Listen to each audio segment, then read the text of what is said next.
Hey everyone, Brian from Witch Doctor. Thank you for tuning in. Just wanted to do a quick video match debrief on a match that I recently won called the Sniper King. It's a historically significant bench rest match because it's the actual first formal bench rest match that was ever held, where they, actually had trophy winners. Everything was well organized, and they started that in 1944. And I have the trophy here with the winner of the trophy from 1944 on it, 44 on. And it is a trophy that I did win in 2020 and won again this year in 2024. So, given that it is the oldest trophy, the first ever match in bench rest, it has huge historical significance. And so I'm super stoked and excited to be on that trophy, not just once, but twice now. And thankful for people that have let me borrow the books to read about the history of bench rest and where it all started, which is right up here in the Puget Sound area, in the state of Washington, United States. Of course, that's United States history of bench rest. Your other countries, if you're from another country, may have had different origins. But here in the United States, this is where it started, right here in my backyard. This is the oldest trophy in bench rest history. Definitely regarded by me as the number one trophy that I want to have my name on. So anyway, just wanted to do a video about the match itself and sort of how I went through the match, and some tips and pointers that hopefully I can share that may help you along the way. Hopefully, if it can help you shoot better, that'd be great.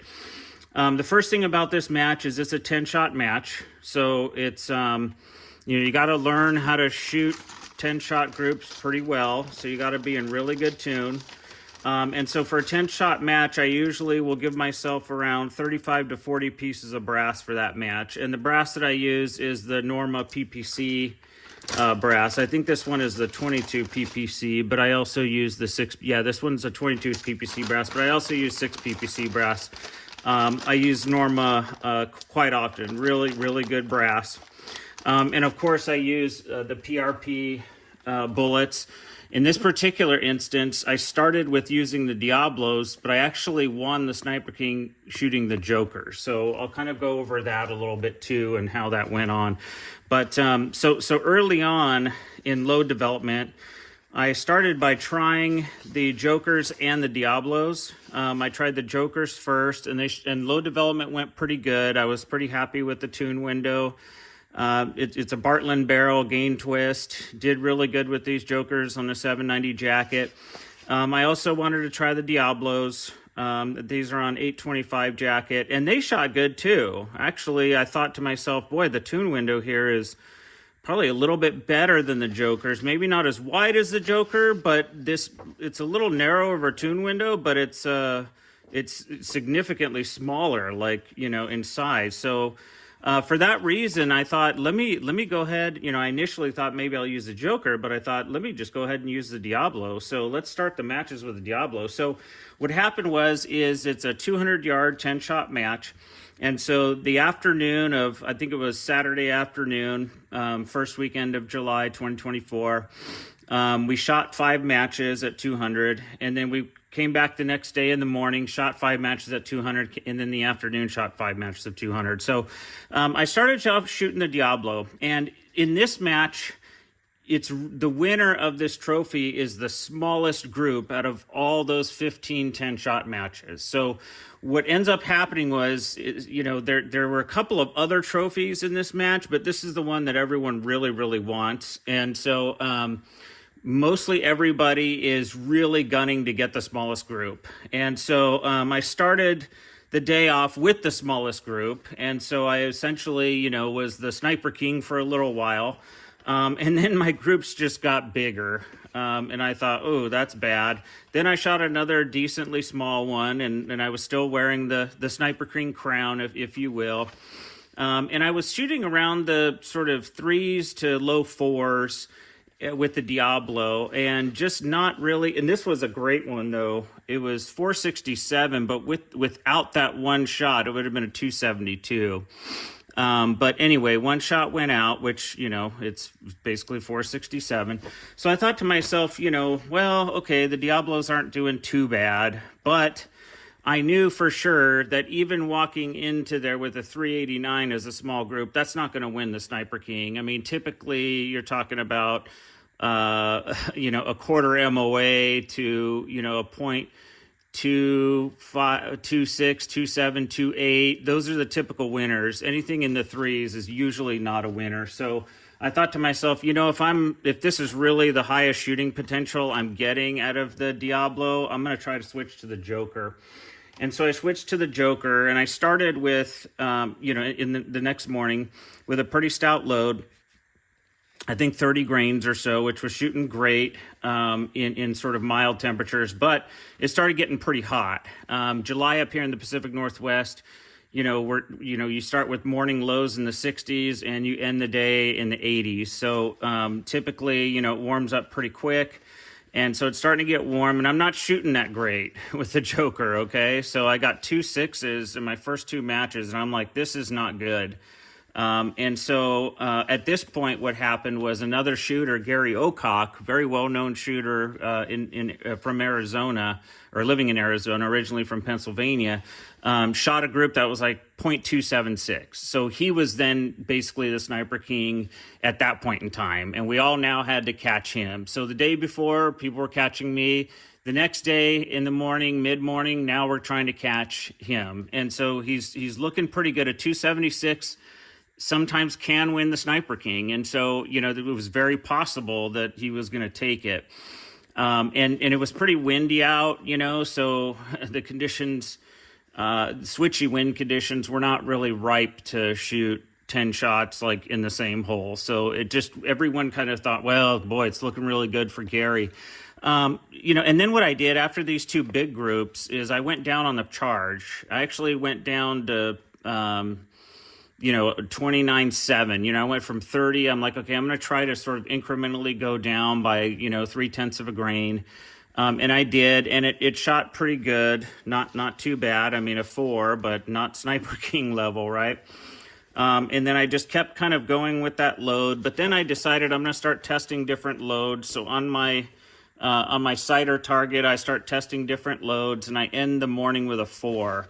So at this point, not really super enthusiastic, not really confident that, we're looking at a winner here.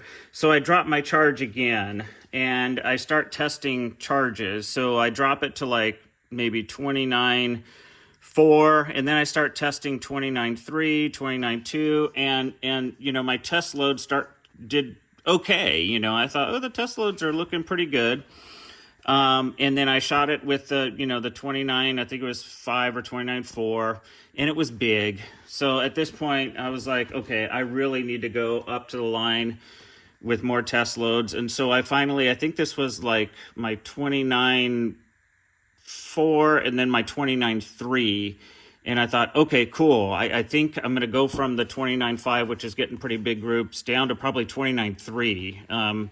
At that point, just looking through the scope at 200 yards, even with a little mirage, the 29.3 looked a little bit smaller than the 29.2. I can still make out sort of the curvature of a bullet hole there. I couldn't really with 29.3, even though now looking real closely at it, you can slightly see it. But anyway, it just looked through the scope at 200 yards. That 29.3 was the better one.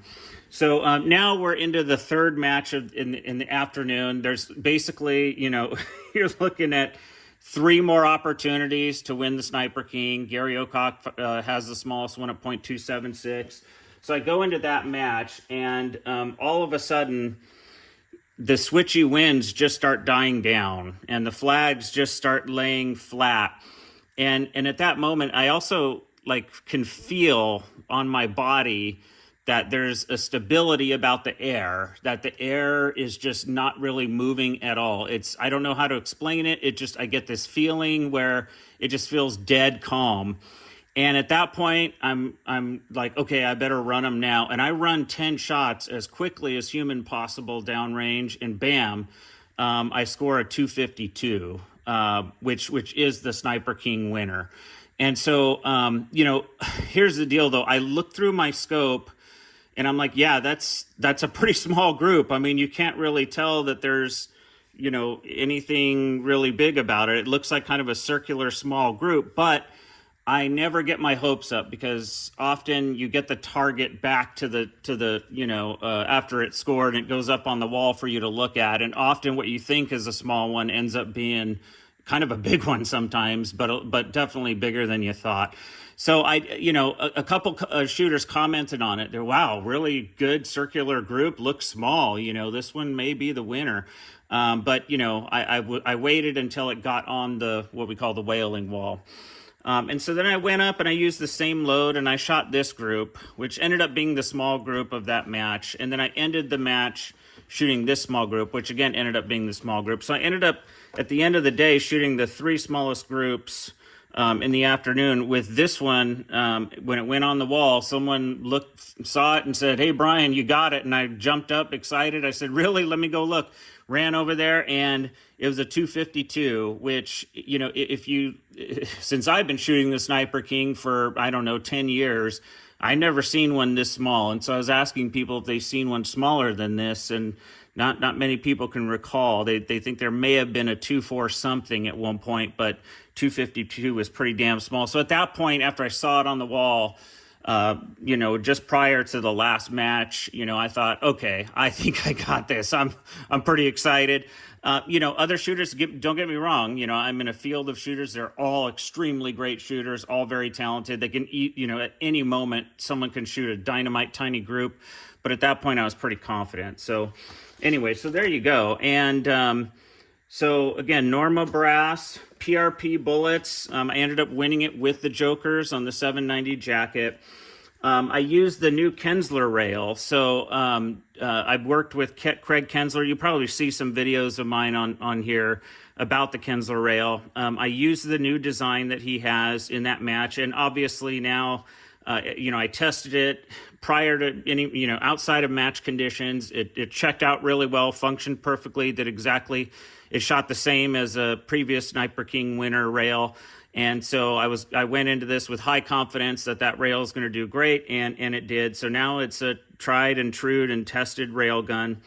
And so I'm happy to definitely help with the design of that thing and get my hands on one and shoot one and win a really big match. So there you go. So those were some of the things that I did, switching bullets, switching powder charges to get the thing to shoot and to get my name once again on this coveted trophy. We got names like Jay Young, Del Bishop, Don Nielsen, Lou Murdica, Larry Bower, Steve Kostanich, Mustafa Bilal, Rick Graham, Alan Bench, Ellie Wilson, Ed Frombach. I mean, the names just go on. Jeff Yost, Eric Stanton, you got Mark Walker. I mean, there are just some incredibly great bench rest shooters on here.